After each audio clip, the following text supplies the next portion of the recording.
it is beheld for a select group. Those that have the money have the power to have freedom, have the power to have security, and those that don't have the money don't have that power.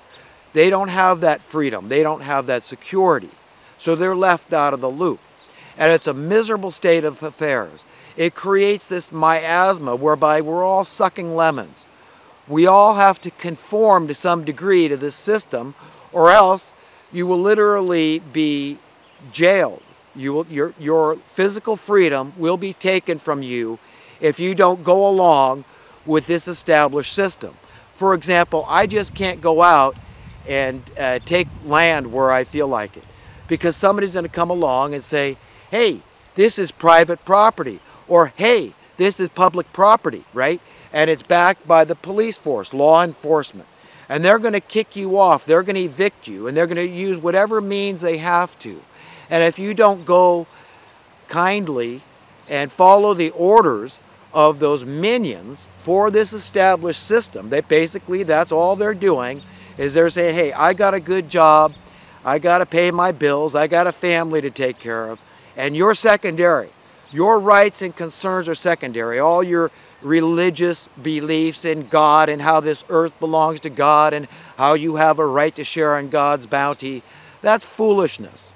All your philosophy has no basis, you know, in the real world scenario. So you can't just say by divine right, by divine decree, I'm going to take what is mine. You will be prohibited from doing that.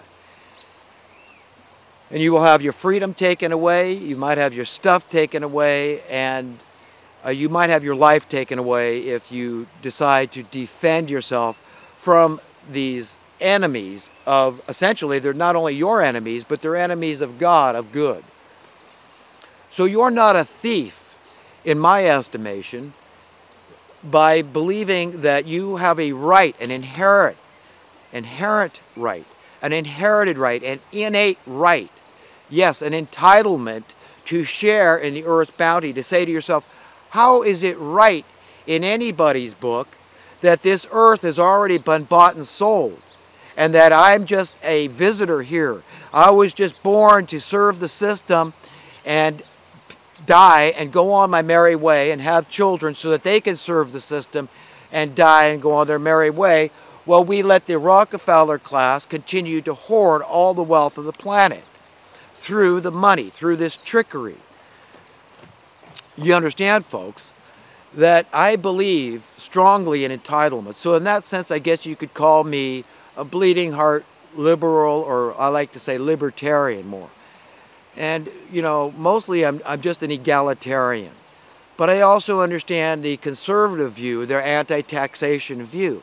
And so people, well, how can you walk that tightrope, you know? It sounds like you're trying to be middle of the road. But no, I say consider the concept of reverse taxation, of taxing the uber wealthy, the hyper wealthy, the Rockefeller class, and it not even hurting them. Say, who's going to pay the bills? You're going to pay the bills. We're going to make sure that everybody on the face of the earth is prosperous and secure. And how are we going to do that?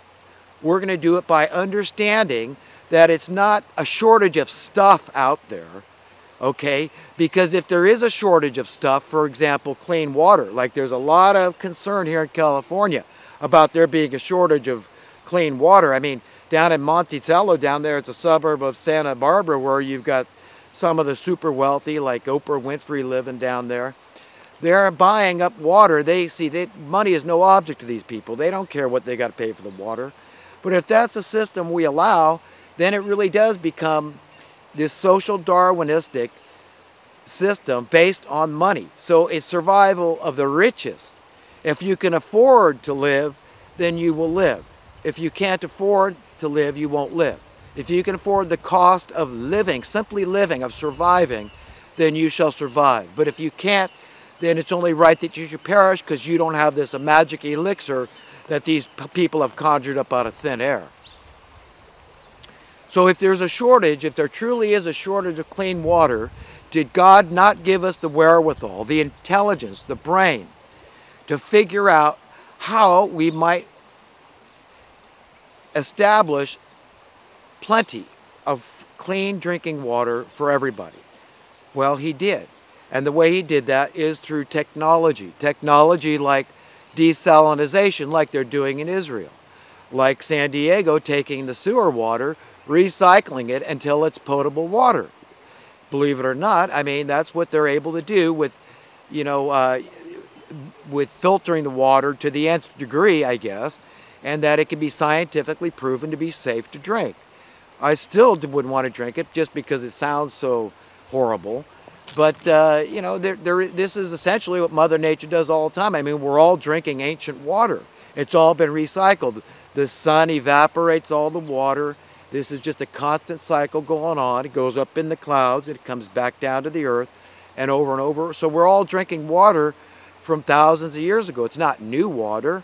It's just been recycled through the earth, through Mother Nature's natural filtering system. So if we can replicate that, hey, I have no problem with that. The point I'm trying to make is when you've got all these idle people, this massive workforce worldwide sitting around doing nothing because these people have idled the workforce, trying to devalue us and make us feel, again, back to that social Darwinistic mindset, hey, we don't need you, okay? The best thing you could do is just, you know, crawl in a hole and die. You know, it's the best for the earth. Save the earth. Keep your carbon footprint low. In fact, eliminate it altogether. Why don't you just die? Why don't you just get so discouraged and disheartened about this, the way things are? Let this miasma overtake you and just commit suicide. I mean, that's how they make us feel. So I like to get in their face, and I like to say, you know what, it's quite the contrary. That each one of us is an irreplaceable, precious treasure, an individual treasure. And God is a collector of friends, souls, of men. That's all he really wants. He wants our affections and our attention. And the way to give it to him is through honoring him only. You don't owe homage and deference to the system and the minions thereof, whoever they are. God is no respecter of persons. We all have an equal footing with God. And so we are called on to imitate God, emulate God, and so we should not to respect others any more than God does. It doesn't mean that you shouldn't love your fellow man. Of course it does. And to a degree, I guess that's the respect they deserve, is even to love your enemy. But just because you're called on to love your enemy, like Jesus said, and I believe this is powerful instruction, it's very freeing. You know, this is the way I find I cope with things, is through understanding that I really do want the best, not for some of humanity, but for all of humanity. Nevertheless, it doesn't mean that you might not sometime be called on to defend yourself from your enemy, and even if that means you might have to take your enemy's life in self-defense or defense of others. This might be required of us. So we cannot be cowards and serve God successfully. So we all must be ready to put our lives on the line for our beliefs. So it's so important, folks, to have the right beliefs. And you've got to not only shut that door tight to believing the earth is overpopulated, you've got to lock it, okay? And you've got to, you've got to make sure that, that door will never be opened again, and that you've shut it. You've said, wait a minute, I understand that there's all this clean, renewable, infinite energy sources out there, that we don't need the dirty fuel at all. From nuclear to petroleum to coal, we don't need it. And the only reason that we're still using these products is because it's not in the interest of the providers of those products to get off them. You understand? That there's electricity, it's ubiquitous. It's everywhere, literally. It's all around us. And Tesla was able to tap into that. And hydrogen, this is ancient philosophy from the 1600s, so the 17th century, I guess. This technology goes back hundreds of years. And this whole idea that we could have miniaturized hydrogen production capacity and be able to put it under the hood of our cars. So you're not even driving around with a tank full of hydrogen, because that's literally a bomb. But you're driving around with a very safe form of hydrogen that's only produced as your engine demands it. All of us could have had that probably you know, as soon as automobiles were manufactured and as soon as airplanes were manufactured, same kind of fuel could have been utilized. Again, but you understand the forces opposed to it. Always understand that when you start solving problems, you're starting to step on toes. And this is why the problems not only don't go away, but why they flourish, why they proliferate. Because it's in the interest of the status quo establishmentarians to keep things going in that direction. And again, these are massive collections of special interest groups colluding together. So it's like, you know, the mother of all monopolies. That's what it is. When all these people, these establishmentarians, that's what it is. It's a establishmentarian monopoly. And it's, you know, not only a hydra, it's got many heads, okay? It's manifold wickedness in high places. And we're all called on to be, as decent members of the human race, to expose this evil. It's written in Scripture, to have nothing to do with the wicked deeds of darkness. Rather, instead, we're called on to expose those deeds and expose how they operate. So there's nowhere for them to hide. And that light of truth is going to keep descending upon the earth. And we literally are going to need God's help. The help from on high is imperative for humanity to have. Because we can't solve this thing with violence. Violence, as we know, begets violence. So the only way that violence can be used is in a self-defense posture. And God is the exemplification of a pacifist, I believe, because he is the most patient, the most restrained, the most long-suffering, the least hubris-filled. When he uses violence, it's only as an utter last resort when he can't take any more of the decent, the righteous, the saints being pushed around and being bullied by the evildoers, that he steps in a powerful way.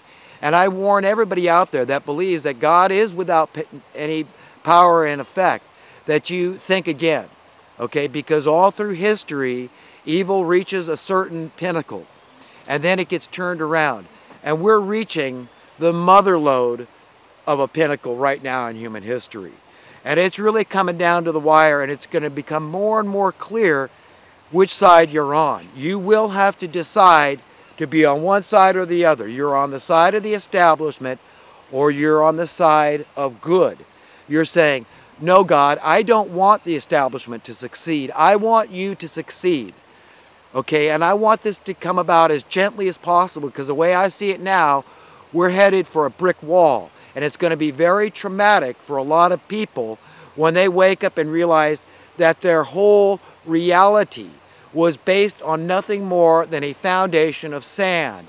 And it all is going to start crumbling before their eyes. And it's like it's written, you know, that weep and wail, all you rich, for your riches have rotted. Okay, that's what's coming about.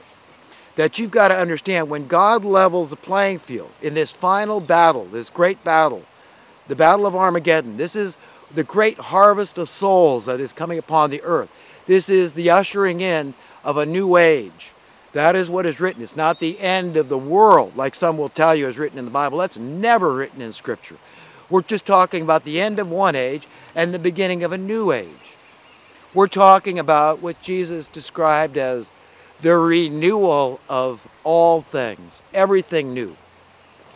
Because again, I would point to, as it's written, at the fall of man, at the original sin, we not only brought wrath upon the human race, made in the image and likeness of God, all our fellow human beings, all our brothers and sisters and sons and daughters, parents, but we brought a curse on all of the other creatures. To me, this explains the whole predator and prey thing that Mother Nature has going on. We blame Mother Nature. Well, it's just nature when a lion takes down a gazelle and rips its guts out, okay? But I'm here to tell you, I believe that this is something that came about from the curse, the fall of humanity.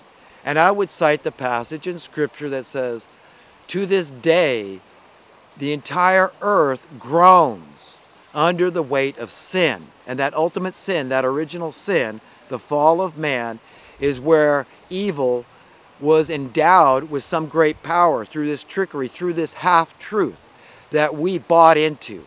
Somehow we became very powerfully invested, and I believe that way that came about was through inbreeding, literal genetic, exchange, genetic material exchange. In other words, we became tainted.